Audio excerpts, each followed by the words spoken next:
வணக்கம், இது உங்கள் தினக்கதிர். எங்கள் சேனலுக்கு வரவேற்கிறோம். சென்னையில் நடைபெற்ற நியாயமான எல்லை நிர்ணயத்திற்கான கூட்டு நடவடிக்கை குழு கூட்டத்தில் உரையாற்றிய தமிழக முதல்வர் ஸ்டாலின், நியாயமற்ற எல்லை நிர்ணயத்தால் மாநிலங்கள் மற்றும் ஜனநாயகம் மீது ஏற்படும் தீய தாக்கத்தை வலியுறுத்தினார். போதுமான அரசியல் பலம் இல்லாததால் நீதிக்கான மாநிலத்தின் குரல் புறக்கணிக்கப்படுவதாகவும், இது மாநிலத்தின் தேசிய கவனத்தை ஈர்க்கும் திறனை தடுப்பதாகவும் அவர் கவலை தெரிவித்தார். நாடாளுமன்ற பிரதிநிதித்துவத்தை குறைப்பது மாநிலத்தின் அரசியல் செல்வாக்கை பலவீனப்படுத்தும் என்று ஸ்டாலின் எச்சரித்தார். மணிப்பூரில் வன்முறை குறித்து மத்திய அரசு நீண்ட காலமாக மௌனம் காப்பது அரசியல் அதிகாரம் இல்லாத மாநிலங்கள் எவ்வாறு பெரும்பாலும் புறக்கணிக்கப்படுகின்றன என்பதற்கான ஒரு எடுத்துக்காட்டு என்று குறிப்பிட்டார். சனிக்கிழமை நடைபெற்ற கூட்டத்தில் எல்லை நிர்ணயத்தால் பாதிக்கப்படும் என்று எதிர்பார்க்கப்படும் மாநிலங்களைச் சேர்ந்த பல அரசியல் தலைவர்கள் பங்கேற்றனர். கேரள முதல்வர் பினராயி விஜயன், தெலுங்கானா முதல்வர் ரேவந்த் ரெட்டி, பஞ்சாப் முதல்வர் பகவந்த் மான் மற்றும் கர்நாடக துணை முதல்வர் கே சிவகுமார் ஆகியோர் கலந்து கொண்டனர். இந்த போராட்டம் எல்லை நிர்ணயத்திற்கு எதிரானது அல்ல, மாறாக நியாயமான மற்றும் நீதியான செயல்முறையை உறுதி செய்வதை நோக்கமாக கொண்டது என்று ஸ்டாலின் தெளிவுபடுத்தினார்.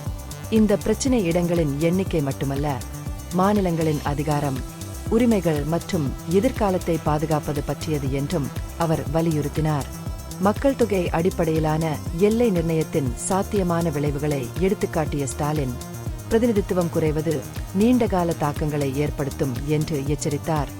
மத்திய அரசிடமிருந்து போதுமான நிதியை பெற மாநிலங்கள் போராடும், தேவையற்ற சட்டங்களை எதிர்கொள்ளும், மேலும் உள்ளூர் யதார்த்தங்களை அறியாதவர்களால் முடிவுகளை எடுக்கப்படும் என்று அவர் எச்சரித்தார். கூடுதலாக, அத்தகைய நடவடிக்கை பெண்களின் அதிகாரமளிப்பை தடுக்கும், மாணவர்களுக்கான வாய்ப்புகளை குறைக்கும், விவசாயிகளுக்கான ஆதரவை குறைக்கும், மேலும் கலாச்சாரம், அடையாளம், சமூக நீதி மற்றும் எஸ்டி சமூகங்களை எதிர்மறையாக பாதிக்கும் என்றும் அவர் சுட்டிக்காட்டினார். 2023ஆம் ஆண்டு தெலுங்கானாவில் பிரதமர் நரேந்திர மோடியின் கருத்துக்களையும் ஸ்டாலின் பிரதிபலித்தார். அங்கு மக்கள் தொகை அடிப்படையிலான எல்லை நிர்ணயம் தென் மாநிலங்கள் சுமார் 100 நாடாளுமன்ற இடங்களை இழக்க நேரிடும் என்று மோடி ஒப்புக்கொண்டார். பாஜக தனது அரசியல் நிகழ்ச்சி நிரலை நிறைவேற்ற எல்லை நிர்ணயத்திற்கு அழுத்தம் கொடுப்பதன் மூலம் மாநிலங்களின் உரிமைகளை தொடர்ந்து குறைமதிப்பிற்கு உட்படுத்துவதாக ஸ்டாலின் குற்றம் சாட்டினார்.